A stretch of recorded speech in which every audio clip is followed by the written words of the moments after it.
Ready when you are. So Joe Bob, Hello? it's Sunday. We're in our church is the movies, the cinema, in the patron saint of the drive-in movies. Sure. Yeah. Are you asking me a question? No, I'm just telling you. I want to ask you a question. Okay.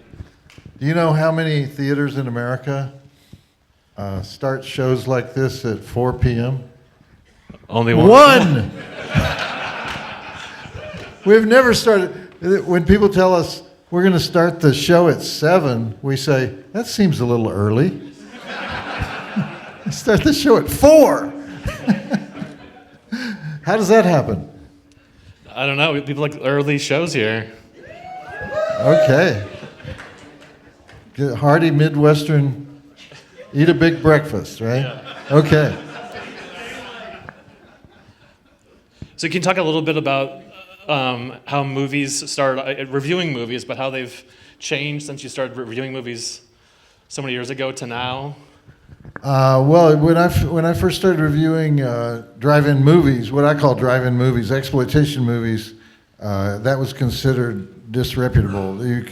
I was the only guy in the mainstream press that was reviewing.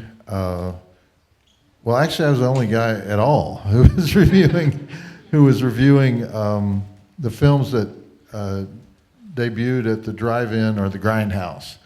And just because they were just considered almost porn, you know, and so so now any movie comes out, there's 100 reviews on the web the next day. So obviously there's been a major transition, and university professors write books about some of these directors, some of these films, some of the, you know, so. There's even academic interest in movies that were once considered disposable trash. So yeah, I've watched that whole thing change over the past, you know, since I think I wrote my first review in 1982. So anyway, they're all in that book. You know, if you. Oh, by the way, I'm supposed to announce they sold all the books, but if you give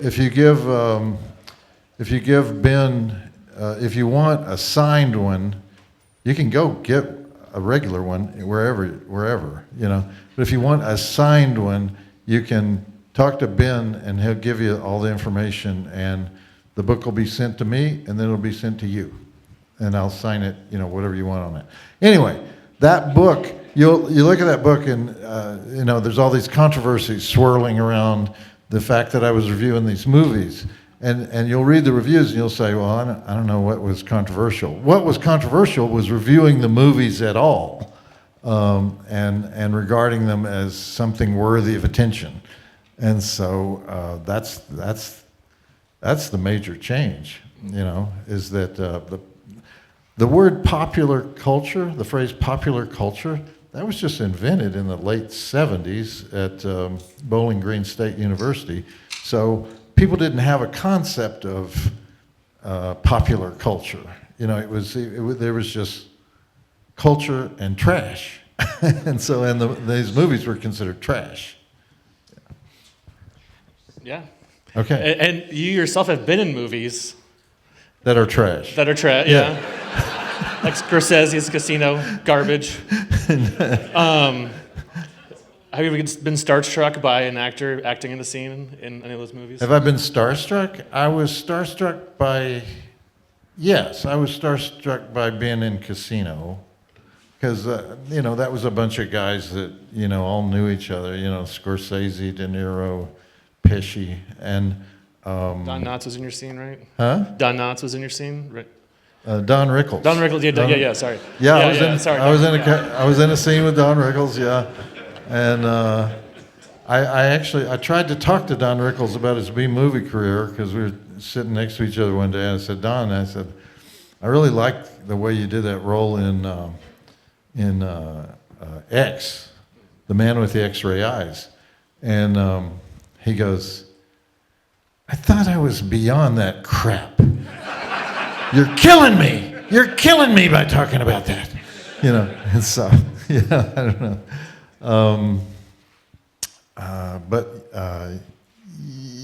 I was starstruck, but they were very nice. They were very nice to me. So. Yeah, and then Hogzilla, they were very nice to me on that Were you starstruck Hogzilla. by the hog? Yeah. one. Yeah. Was I starstruck by the hog? Yeah. The hog was, you notice you don't see much of the hog in Hogzilla. And that's because once they built the hog, they realized it had to move on railroad tracks. And there's only so fast you can push a killer hog on a railroad track. And so, I think that, the hog got up to like 6 or 7 miles per hour. And it wasn't the most mobile hog. It looked good. I actually tried to get the director, I said, go to some zoo somewhere or animal park that has wild boars and shoot a lot of high-speed film. Did you do that, or did I do that? Of the boar, huh? Did you what? Tell your story. I tried to get her to do that as while we're still on the set, and she said, "Oh, I think the boar will work. I think the mechanical hog will work." And I do think it was a cool hog. It To be did not. fair, they should have used it more. You thought it was a cool hog? That looked cool. Well, Needs to happen. okay. Darcy, can you talk about how you brought Joe Bob back to television, back to Shudder? No. I mean, it's not really fair to say that. It's just like I missed him as a fan, and when I met him, which is a long story, I spent like 2 years trying to convince him to come back in some form, like podcast, YouTube, something, and he was convinced that Joe Bob's time is over. He was just being John Bloom and writing science books and stupid shit like that. No one needs that. But like during that time, the people who are now our producers came to him and said, if we had this meeting with Shudder, would you do it? So then he said, do you think I should do this? I'm like, fuck yeah. So I'm like kind of the emotional side of like, fuck yeah, go do this, And then when he decided to do it, he said, well, you have to be part of it. I'm like, okay. Well, one thing they always say about television is you can't repeat. You can't do the same thing. But when they said they wanted me to do the show, it was really just a special. We were going to do a special, a marathon. And they said, what? And I said, well, what kind of format you want to use? Oh, the exact same format you used at TNT. And I was like, okay. And actually, when I went to TNT, I said, what kind of format do you want? And they said, the exact same format you used at the movie channel. And so this show just evolved over the years, just adding elements as we thought of them. And then the ones that nobody liked, we got rid of those. And then the ones that people liked, we just kept doing them. The drive-in totals evolved that way, And then, Shudder got rid of some that I would have kept, actually. But Wait, like which ones? the Silver Bolo Award. Oh, yeah. They didn't want us to do the Silver Bolo Award because this guy. Shush! What? It doesn't matter why. Well, we gave the. It doesn't matter why. Why don't you want me to talk about it? Because they don't want you to talk about it. It doesn't matter why. Somebody who got the Silver Bolo Award didn't want the Silver Bolo, and so they got freaked out that they were going to get, into litigation or something over we're going to give the Silver Bolo to the wrong person, and it's corporate stuff, corporate lawyers. Sorry, that's what happened. I know, but I got in trouble for it. So, what was the question? What did Shudder get rid of besides the Silver Bolo that you would have kept?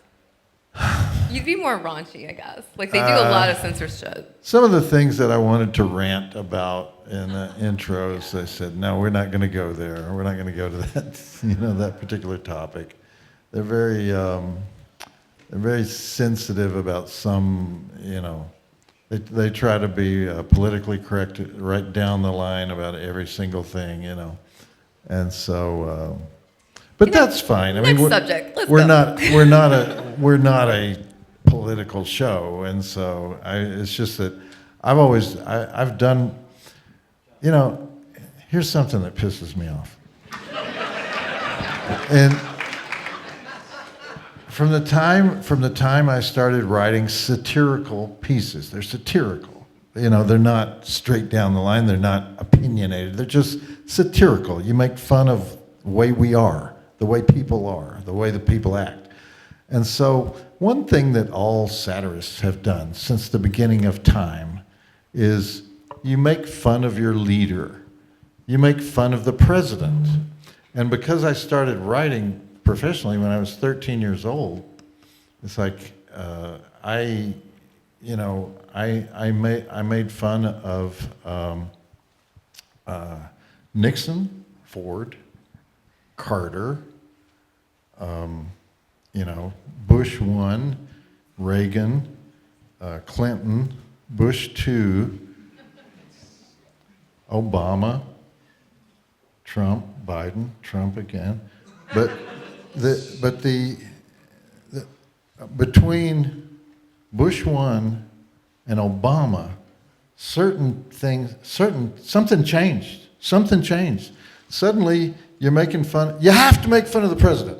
Okay, let's start with that. You have to make fun of the president. That's the badge you wear when you start as a comedian. And so suddenly, making fun of making fun of Obama became sort of like, no, don't go there. So don't go there.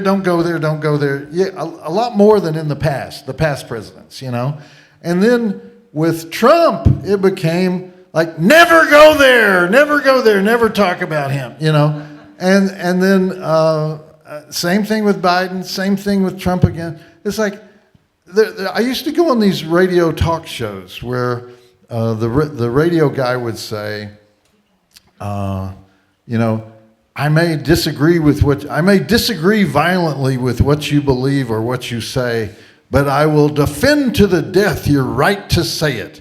And these guys would say that so many times it almost became a cliche. That was a cliche of talk radio. I may not like what you say, but I will defend to the death your right to say it. Nobody believes that anymore. They don't believe that anymore in America. They think there are things you should never say. They think there are things that you don't have a right to say. And that started, I don't know, I didn't get the memo. And so I was still doing the, my usual stuff around 2012. I'm going to say 2008, 2010. I don't know when it changed, but it changed. It changed, and it became suddenly you're like, suddenly I'm just like, wake up one morning and, things are burning, and I'm saying, I didn't know that particular article was that, offensive, Now I'm happy that over the years, I've been attacked by as many liberals as conservatives, as many Democrats as Republicans, as many, misogynists as anti-misogynists, whatever you call that that split. So I feel like I stayed true to the profession, but I'm like, calm down, people, calm the fuck down. It's like, this is what we do. We make fun of each other as Americans, right? We make fun of each other all the time. And so that's about Hogzilla. That is a huge thing. Let's go back. That is a huge thing that's been a change in anybody who works in comedy or anybody who works in anything resembling satire. It's like, what happened? What happened? Why did we become so fucking sensitive? All right. Ready for Q&A? End of my rant. I know. The Q part of the Q&A. But it pisses me off because we're not trying. No, we get it. All right, I'm not I'm not an First- advocate. I'm not first being question. an advocate, you know. So, all right. Ready for the first question? Oh my Yeah. God. Go ahead. Go ahead. First question. Up the mic, right there. Oh, you mean audience questions? Yeah. Okay. Yeah. I mean, I thought we were going to talk about Bubba Hotep because. Oh yeah, let's talk about it first. Let's go. Okay. It's like, did you guys like Bubba Hotep? Those that never watched it before?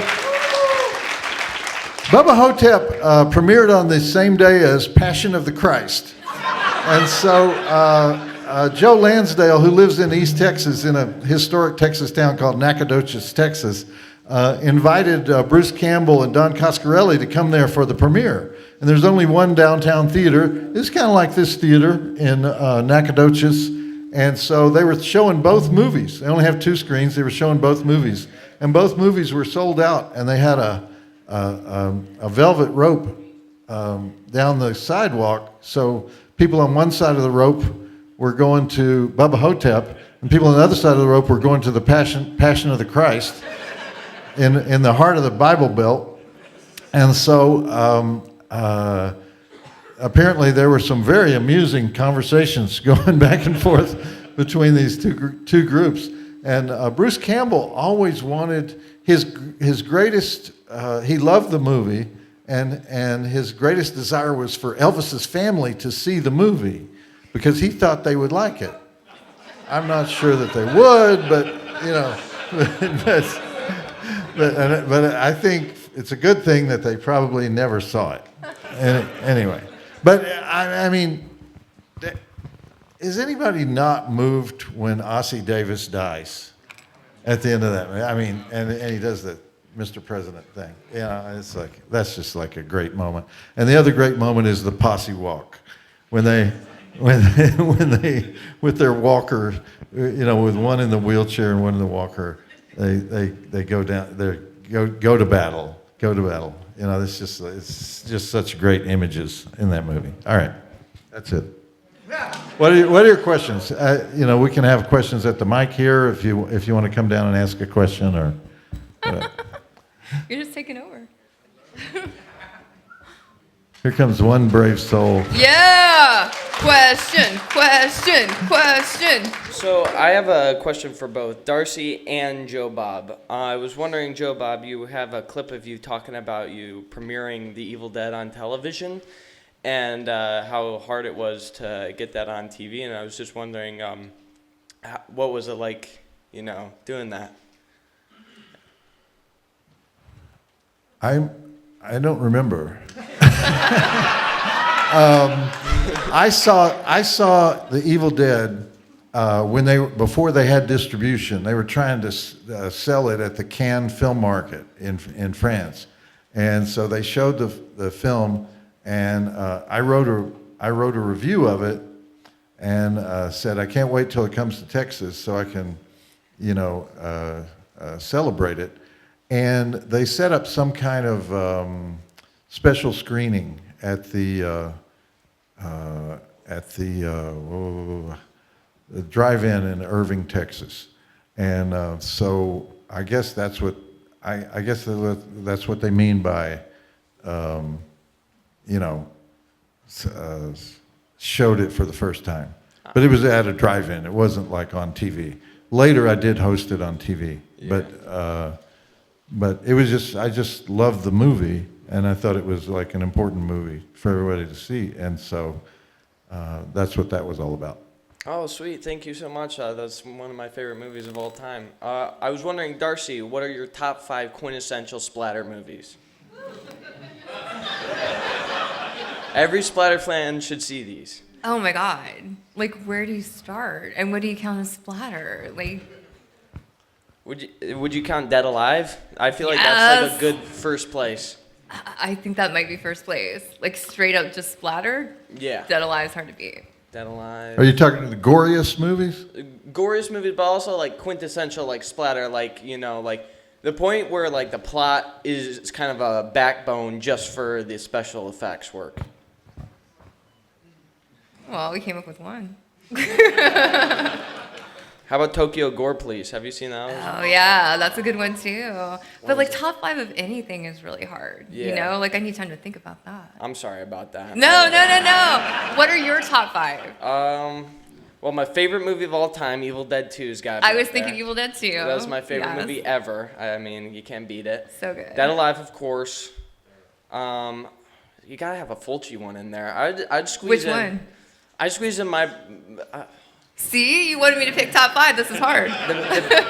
the Beyond is my prepared. personal favorite, but I think Zombie might be gorier. Well, than the you Beyond. got it. So I think can I'll see put- which See, you're gonna only a pick. room Yeah. full of horror nerds would even know what you're talking about right now.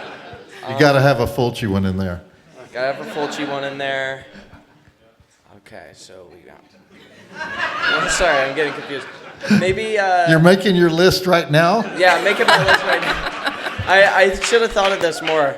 Savini, we got to get Maniac in there probably. Maniac, of course, that's my favorite slasher movie. But would I count that as a splatter movie? It's I mean, it has some splatter elements, but It's- I wouldn't count it as a splatter movie. It has the buildup of Don't It has some encourage great him. splatter, but it's It's not got- mostly splatter. But it's got the buildup of the slasher, but then once the splatter comes, it feels like it dwells on it more. I feel like the tone is more of a splatter movie than a slasher, you know? I feel like we might have gone way off. You're gonna Here, put? though. You gonna stick a Cronenberg movie in there? Oh man, Videodrome. Videodrome? Let's just have Okay. Videodrome in it. Thank you very much. No, that was a fun question. There's so many. All right. All right, now they're coming. Like, we can beat that. It's too scary to be first, you know. All right, so What's your name? Ryan.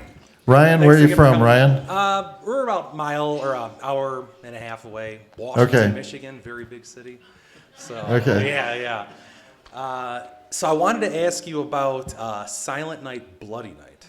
Okay, so not Silent Night, Deadly Night, right? Not the Santa Claus one, but the it's like a insane asylum, right? And like the residents of the town are all from the insane asylum.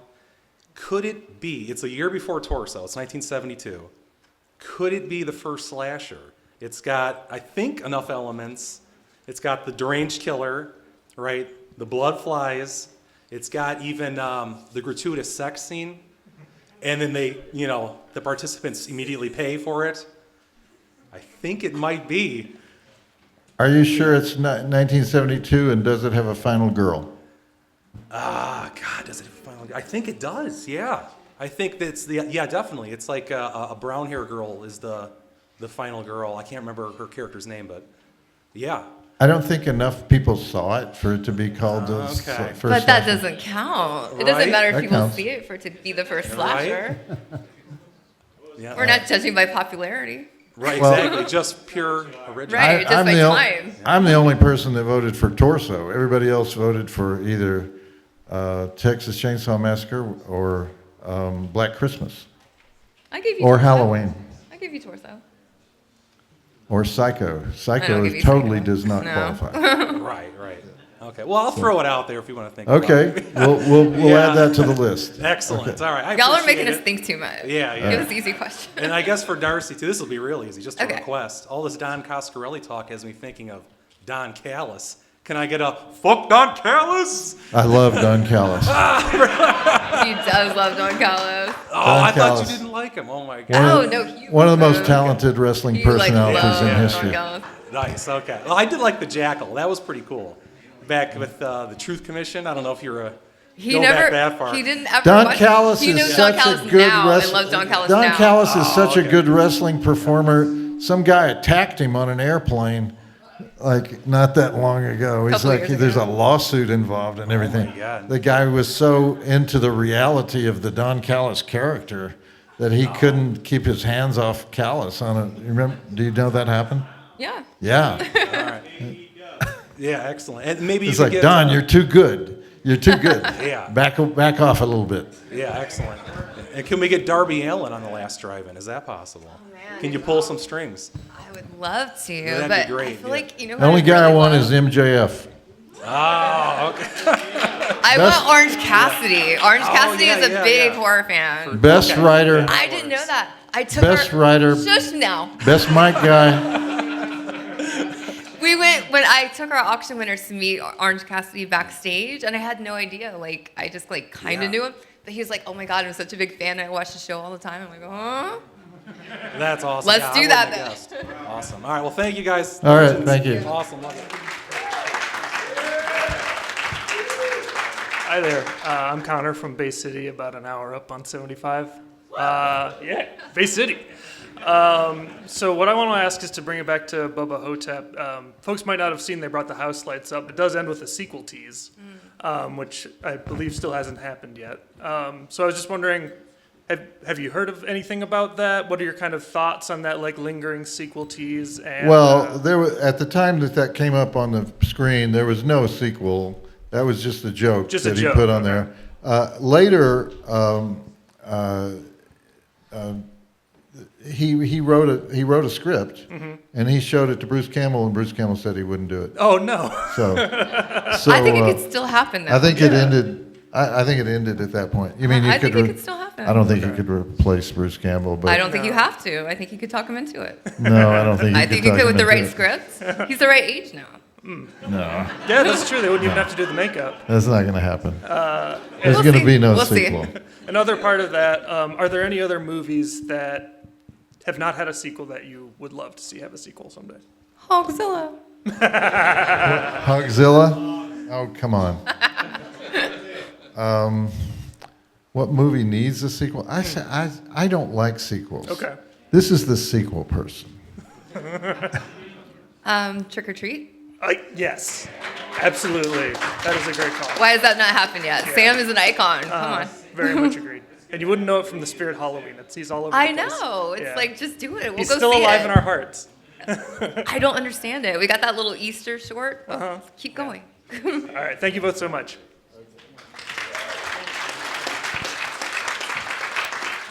Hi, my name is Patrick from Grand Rapids, Michigan. Woo! I just wanted to say my wife and I think the Spookies rap was a super hilarious and awesome bit. I just wanted to ask, like, what was the inspiration for that? Or if you have any funny stories about it? The, Spookies rap. the what? Spookies rap. Oh, the Spookies rap. It's a very confusing movie. Yeah, well, that was our musical director at the time was John Brennan, and he wrote the words for it, and then we staged it with Austin Jennings, our director, staged it, and yeah, it's probably one of the best musical numbers that we did, right? I'd say so. Of, yeah. of all of you all and your seasons. little rap gear was pretty cool. My what? Your rap gear that you wore. Yeah. You look very cool. But yeah, we've gotten a lot of comments over the last 2 or 3 years on the Spookies rap. Do you like Spookies or just Spookies rap? Just the rap that movie is. Wow. It's way out there. Wow. I like the song, not the movie. We shot it in Brooklyn. I mean, it's like we just shot it like under a train tracks. You know, just like a rough part of Brooklyn. Awesome. Well, thanks a lot, guys. All right. Thank you. What's up? Hey, what's going on? Okay, so I've got a brief comment and a question. So last week we did the Spooktacular in Dallas, Texas. Woo! And Were you there? Of course I was Yes. there. Okay. Never would miss it. All right. Okay, so here's Wait, the deal. what was your costume? You were Herbert. Travis Bickle! Oh yeah, I knew you were somebody cool. Taxi driver, yeah. Yes, yes, That's okay. why I have the mohawk Sorry, still. continue. No, I'm keeping this. I shaved my That head looks just awesome. for the costume, right? So here's the deal. We piloted something that Darcy came up with. Have any of you seen Kiss Meets the Phantom of the Park? Woo! Okay. So I'm gonna bend your ear. Wow. You work for this establishment, correct? Okay. This film works fantastically as a midnight movie in an interactive sense, okay? And we had a fucking blast. You need to show this movie here, and you need to advertise it, and you will pack this place. And I will come host it. It was amazing. We had so much fun with it. You respond to requests like this. We need you to do this. So what would happen? What's the Okay. interactive part of it? Oh, Like Rocky Horror style. For those who have no idea what we're talking about, Kiss Meets Phantom of the Park. Kiss Meets the Phantom of the Park was a 1988 TV movie I don't- at the height like of it? Kiss Mania. in which a mad inventor at the Magic Mountain amusement park, the guy who designs the rides, goes crazy and roboticizes, turns Kiss into androids. The real Kiss is there for a concert, but he creates an android Kiss. Don't give away so many spoilers. Okay. Yeah, I'm going to spoil the whole thing for you.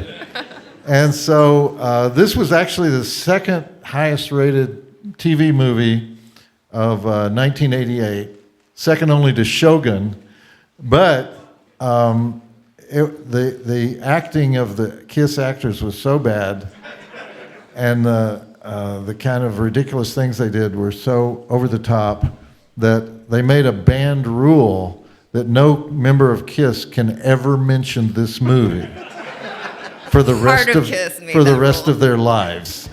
And so you cannot. So Kiss hates the movie and has been pretty successful at keeping it out of circulation. And we couldn't even find out who owns it.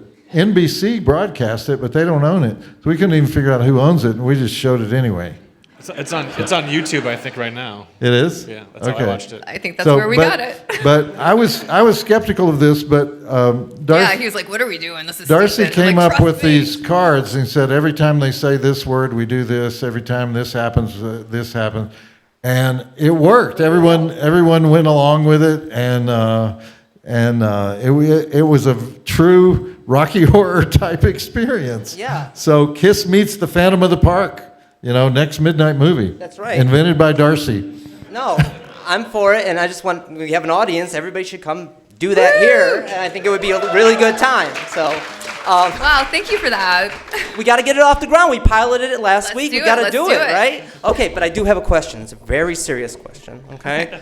So, how long's the show been on? 7 seasons? We know? Okay. 7. We just finished, Long years. finishing up our 7th, I think. kidding. 7th? Yeah, Yeah, 7. 7th. Okay, so we do a lot of films from other countries, Mexico, Italy, Iran, and we can go on and on.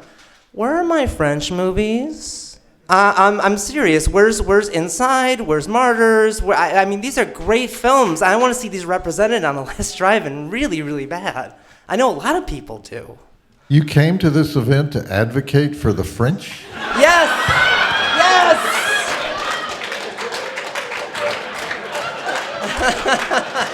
How many people have you met in your lifetime who said, man, French horror?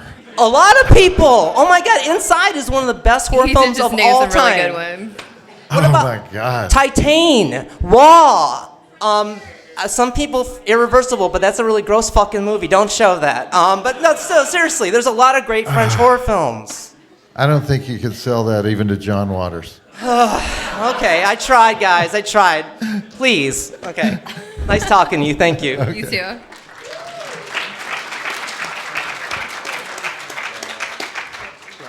Hey, I got 2 questions, and the first would be, I'll preface this with, I got nothing but love for you, Joe. But what's your problem with Halloween 3? I love Halloween 3. This is a good audience. What? This is a great audience. It was Kiss Meets Phantom and Halloween 3. Yeah, I was wondering why you don't like Halloween 3 so much. I mean, there's tons of movies that are terrible, and I don't find that one of them, but it's so unique. Okay, wait. Before you get into your nonsense, let me explain how this started. For the original marathon, we had the option to show Halloween 3. Yes. And I was like, I'll get Tom Atkins as a guest. It's going to be amazing. He refused. He said, no one wants to see that movie. I love that movie. And that's how it all started. Now tell your story. First of all, Halloween 3 was a failure at the box office. What, we only show box office successes? We try. No, we So- don't. so- At all. Spookies, hi. Everyone has said to me over the years, if it wasn't called Halloween 3, if it was just called Season of the Witch, you would like it. No. No, I wouldn't. Do I need to go over the No. many No. plot? You know know your big thing is that Michael Myers isn't in it. Plot idiocies. Take rid of that. In Halloween 3. If I mean, if you were to ever show it to make it more palatable for you, maybe if you made it into a drinking game where every reference, which in every scene, Tom Atkins is drinking, or he's like, I need a drink. There's reference to his alcoholism in every scene in the movie, and if you made a drinking game out of it, where That's a good idea. you might enjoy it a little bit more. you know, let me just say one thing, okay? If this is about Stonehenge, stop. This could be one. No, I'm not going to Okay. say that. It could be any of 10 things. I'm not going to talk about the Stonehenge thing. Which Good, keep going. Okay. As we know from the last 10 minutes of the movie, Stacy Nelkin is a android robot who breaks apart and then goes after Tom Atkins repeatedly with her disembodied body. Okay. He has an earlier sex scene with Stacy Nelkin. Now, does he think Stacy Nelkin is a human, but he's such a horn dog? How many times I've explained this so much. Audience, please confirm. She was not a robot the whole time. She became a robot at the factory. Why don't you understand it? Because there's no scene in the movie saying that Stacy Nelkin That's the whole point of the fucking turned factory. into an android. She gets There's nothing- kidnapped off screen. There's no time. Shit happens. She wasn't even and then in she that comes back building. being a robot. You can tell when she is a She robot. wasn't even in the mask building for more than 10 minutes. I'm out of here. That's I don't one of care. the things She was I like. never turned into a robot. Fine. She was just a super So that means realistic she robot was the a whole robot time. from the beginning of the No, movie. you just made that up. That's No, one of he the had things- sex with a robot and he No, didn't even he notice. didn't. One of the things I like about I the can't movie even so argue much with you if you're is, not going to listen. Tom Atkins, all of his moves on her, even if she was a robot. Maybe we can. I get mean, a I wouldn't be motel here judging. and It'd pretend be we're fine. buyers, and just the whole all of his moves throughout that whole movie, trying to pick her up. I thought that's one of the things I really like about the movie is. Really? You like the whole idea of a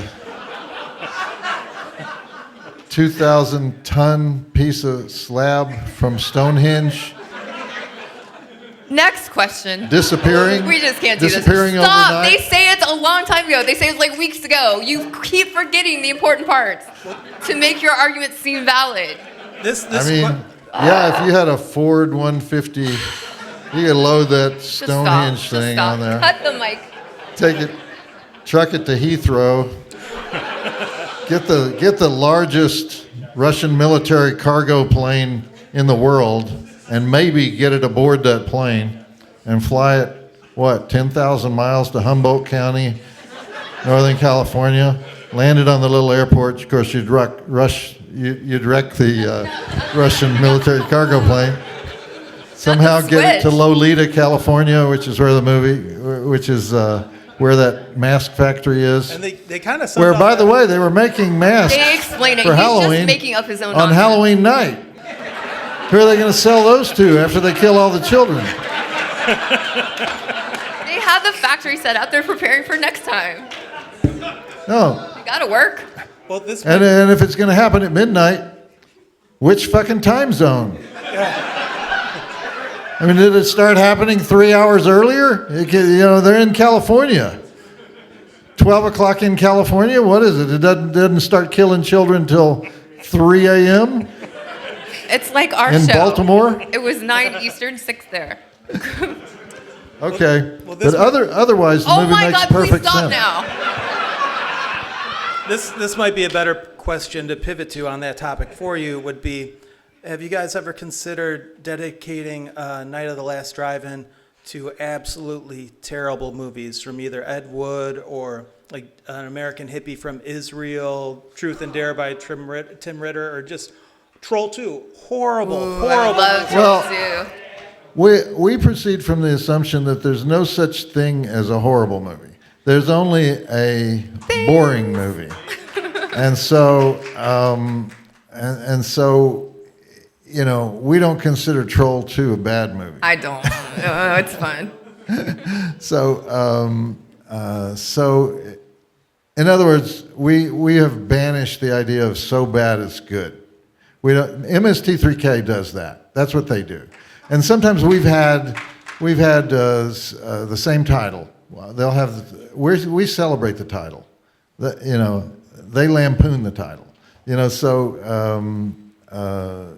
But we have lots of movies that we go, whoo. What are we going to say about this? Crocodile. Oh my God. Crocodile. Oh. Literally, he and I were just like, From how this do season. how do we do this? Yeah. How do we do crocodile? Thank you, sir. All right. So, it was actually you who got me into horror. My earliest memory was you introducing Jeff Goldblum's The Fly. And that film, I was way too young, and it showed me horror could be more about scaring. I was curious, what was the film that did it for you personally? What was that horror film that showed you, whoa, there is something here? Well, I always liked scary films, or spooky films, they were called when I was a kid. I remember when I was a very small kid, and I wasn't supposed to see it, but it was on after the kids show. They would have these long afternoon kids shows on Saturday at the theater in Texarkana, Arkansas. And they showed Whatever Happened to Baby Jane. And I thought Betty Davis was just the scariest bitch I'd ever seen in my life. And that lasted the rest of her career. Every time I would see Betty Davis, I would just, Betty Davis just was the scariest woman I was ever aware of. And then when I started working at the movie channel, Robert Osborne was there too, a famous host who worked, he covered the golden age of Hollywood. He was a writer for the Hollywood Reporter. And Robert Osborne mentioned one time that it was Betty Davis's birthday, and I said, "How do you know that?" And he said, "Well, she's one of my friends." And it turns out that at the end of her life, as she got older and older, Robert Osborne became her only friend. She had alienated everybody in Hollywood, and only Robert would go over and sit with her at her apartment, and he would occasionally. I said, "No, now I feel bad about hating her." I said, "Now I feel like a dick," because she was always trying to, like, as she got older and older. The reason she was in horror is she was always trying to make a comeback. Still wanted to act. All she ever wanted to do was act, and she would get jobs. But she would get jobs with young directors, and the young directors wouldn't give her the, the attention that I guess she'd gotten in her heyday, which went back to the early 30s, and so she was a very unhappy woman, and then so she alienated everyone around her. But Robert Osborne was like, take her coffee in the morning, and make sure she had everything she needed, sort of like the guy in Sunset Boulevard, And I always thought, made me think highly of Robert Osborne, actually. Thank you for your time, sir.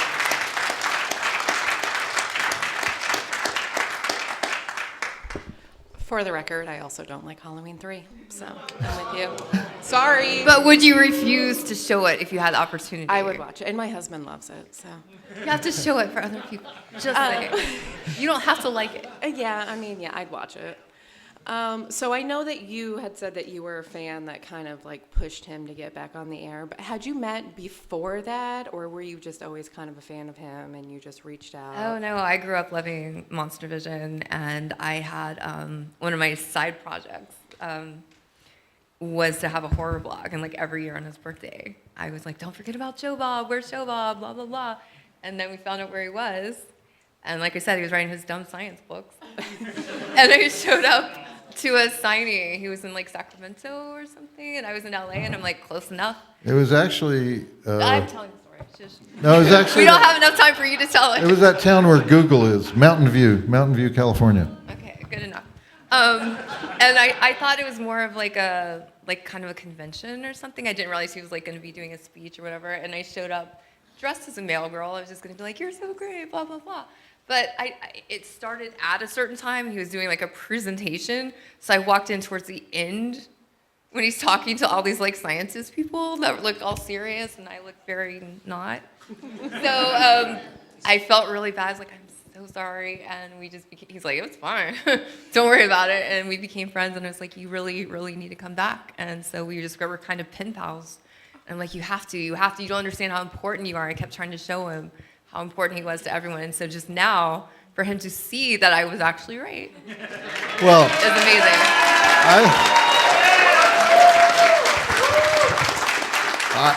I thought that was really ballsy of you because you walked in male girl garb. I didn't know it was a at a serious thing where thing. there were, Like a queen. listen, there were White House advisors there. There were people from the Pentagon. There was people from MIT. There was people from And they were Berkeley. sitting so silently Berkeley listening to his Engineering. speech. I'm like, there oh, was hi. there were all these heavy hitters there because it was a book that appealed to engineers and scientists and everything. And the CIA has some kind of I don't know. They have some kind of digital like Silicon Valley office there, and some of those guys were there. And she walks in as the mail girl, and I'm thinking, wow, that's impressive. You were definitely a talk of a lot of parties. I can guarantee it. Thank you so much. All right.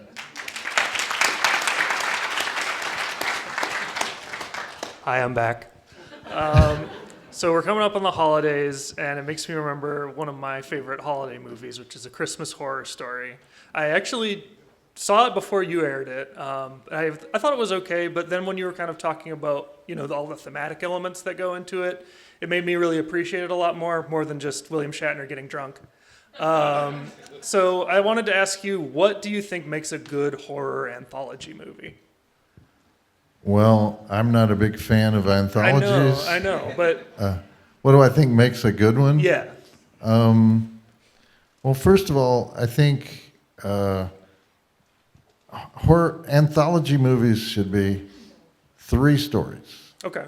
not 4, not 5, certainly not 7, as it was with what was that movie? Scare Package. Scare Package, yeah. Oh, yeah. And so 3 movies, and they need to all be theatrical quality. Now, people always say, they can't.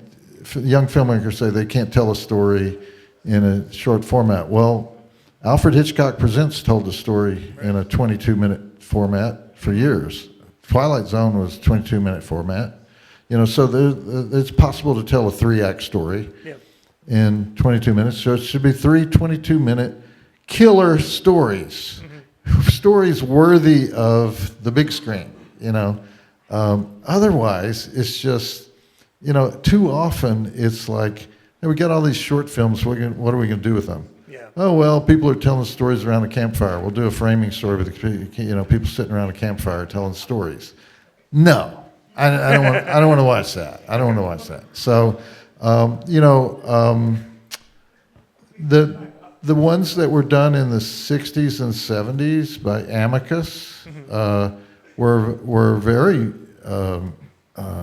very well written, and they tended to be linked thematically. So that's what I think that's what I think should be a good horror anthology, is good writing. The theming goes a long way. Yeah. I agree. What do you think, Darcy? Oh no, I agree. I think that the framing should be really good. I think that's important, and I like when they all have tie back together, especially with the framing. And there's that makes you look at everything different. I like that too. Absolutely. All right, thanks.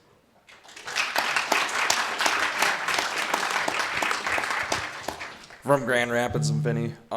I just I was overhearing someone before we, got the autograph, whatever, and they were talking about static tape out of Muskegon.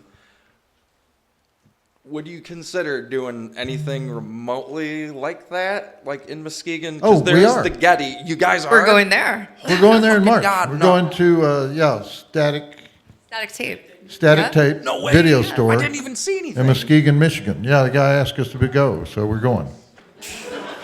March. Oh my God. So Oh, yes. yes. Love your bag, Darcy. It's super cool. So glad you guys came out here, and thank you for your time. Okay. Hi, I'm Andrew from Canada. I wanted to know, you've done a lot of exploitation stuff, a lot of bad stuff, like quote unquote bad stuff, but are there any movies that were like way too much for you? Like the video nasty kind of stuff. Was there anything that comes to mind as to stuff that crosses a line that you're not willing to cross? Well, not really. I mean, the video nasties was like a recommendation list to me. I wanted to see it. I was saying, well, that one was on the video nasty list. I've never heard of it. I got to watch it. So I mean, something that goes too far. Actually, no. I mean, people always ask me about live animal killing. Yeah. Which is what. Apparently, you're fine with that. Which is what. Well, I mean. All the people who did that were Italian,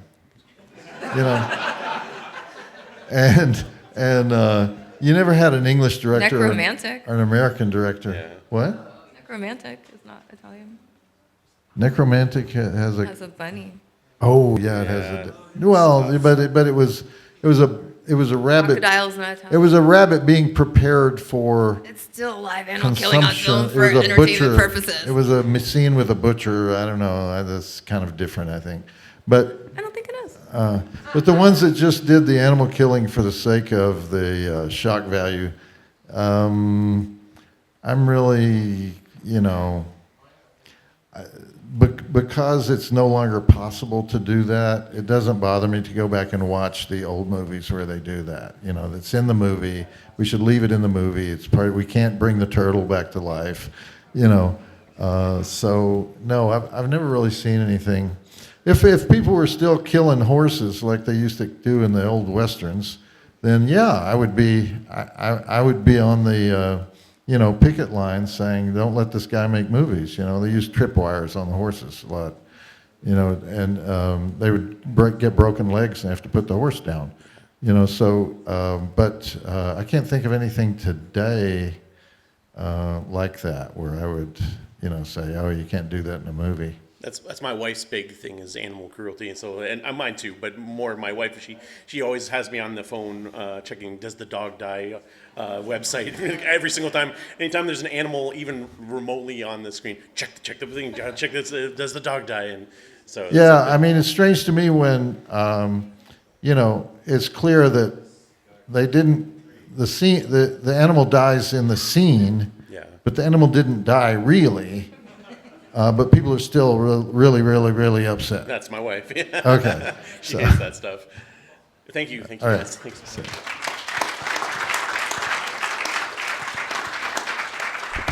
Hi there. Alex actually I work at Static Tape Video, and my boss Harrison was going to be here. He couldn't make it. I think you're the first officially announced guest for the convention, though. He hasn't made the announcement yet, so... Oops. All you people here tonight have the exclusive. Joe Bob and Darcy are going to be at Michigan is Dead HorrorCon Saturday, March 14th next year at Static Tape Video. Sorry. So thanks for the surprise announcement. As to my question, I got one for both of you. Joe Bob, have you ever thought about writing a drive-in movie of your very own? No. That's not true. Yeah. Well, You're considering it right now. What? You're considering it right now. Which one are you talking about? I'm mostly Coney Island. Mostly dealing with projects other people's scripts. That you said I'm just going to take over on that, and I said you should. Well, there's a particular script that So, don't, yes, I he don't has think is up to considered it. snuff, and I may, be the ghostwriter. And when on we were it, talking but about Gator Bait 3, he's like, I want to be the one that writes that. I want has Bait 3. I want to be the ghostwriter on a certain script. Just you put know, your name so on you'll it. never know that, that it's me. But screenwriting is a very, very difficult form of writing because it's so short, and you have to be so economical. You know what Mark Twain or somebody said, I'm sorry to write you the long letter. I didn't have time to write a short one. That's the thing about screenwriting. It's all about economy. It's all about structure. And you have to study it your whole life. And the people that can do it well and do it consistently are people who do it every day, all the time. I know the principles of it, but I don't think I would be a great screenwriter. I think I would. I'm more comfortable in doing what I'm probably going to be doing the next couple of years, which is helping other people get their scripts made. So no, I don't have anything in mind. Well, you're a great writer, so established you're you did. halfway there. So Yeah, but it's a different thing. Writing a script is a very different thing from writing. I mean, the book Science book is the book about that this she big. came to the signing for is like I thought it was a joke. I'm like, it's like 450 pages. So he's like, you're going to read it, right? Doesn't I'm like, qualify sure. me for Definitely going to read that. And for Darcy, you wear a lot of costumes on the show. What has been your favorite so far, and what has been the one where you're like, can't wait to get out of this? Oh, there's a lot of those. Favorite is hard to say. I was really happy I got to do a Mary Lou costume. It was the first one I'd seen, so it was awesome. And she saw it. She saw me at a con and thanked me for doing it, which was amazing. But since we've moved to the Atlanta location, our set decorator guy is a really good effects guy, so he's helped me. So I like to do anything that Shane helps me do, like Vamp, where he body painted me, or the werewolf where we did the transformation. That stuff's very cool. Can't wait to get out of it with so many, especially ones I made. I'm like, this is stupid. What did I do? Thank you both for coming to Howell. All right, thank you.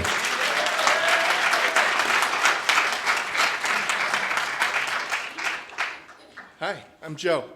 Thank you for coming to my hometown.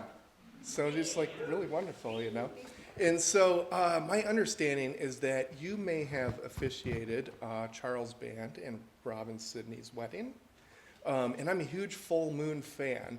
And so what I'm curious of is how did you and Charlie kind of connect, and maybe in such a way that, that's a pretty strong relationship to have.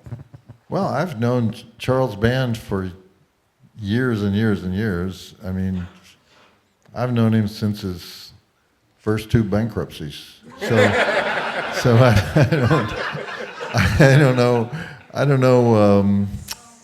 how that exactly developed. I remember what it was. We were at the Flashback Weekend convention in Chicago, and we went to dinner, and they said, "Hey, we're planning this big fancy wedding.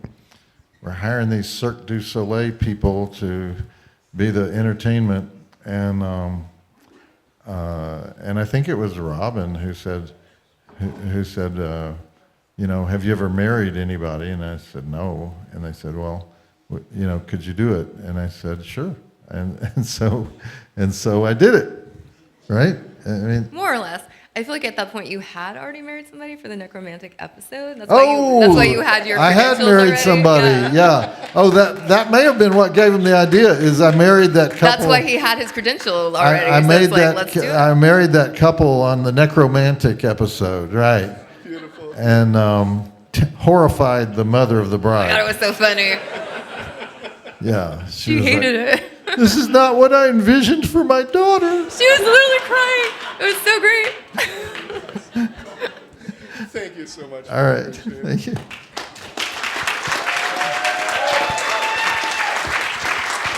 Okay. I have one question for you guys. Okay. Darcy and Joe Bob, what do you think of the new trend of sexy monsters like Frankenstein and Nosferatu? Or not scary monsters, but these like sexy vampire, or the Frankenstein and Nosferatu. Is that a good trend, or you want them more menacing and scary? I feel like they were always sexy. I was going to say the same thing, actually. Even I don't think that's new. The original Nosferatu, that's pretty, Yeah. And Frankie, all kinds of sex vibes coming from that guy. So, I just think that's an evolution. Yeah. Yeah. And then Darcy, how about acting in Halloween Ends? What was that like? Really interesting. It was shot during COVID time, so they kept us kind of isolated, but I got to know David Gordon Green when he was on our show, so he was kind of like letting me have special privileges or whatever. So I got to meet like Jamie Lee Curtis and hang out with her. She like laid on my lap and called me mommy and stuff, and I'm like, okay. And we shot like a really long death scene that no one will ever see, but that's fine. It was still fun and interesting, so it was. He wanted me to be part of it because I love Halloween 3 so much, and he was like, this is my Halloween 3, you have to be a part of it. I'm like, okay. Don't add anything, right. You have nothing to add. No, I have nothing to add. Any other thoughts about appearing in Howell this weekend in the last 2 days? I love appearing here. Yeah, no, it was fun the whole weekend. Yeah, and I'll still be out there for those who didn't get anything signed yet, and if somebody wants one of the signed books, there's a way for Ben to take your We know. Okay. Well, I just want to make sure that everybody gets what they want. So, yeah, I've got a whole thing to do here. Okay. Okay. All right. I can take the music stand now, and if you're ready for me to do that. Okay.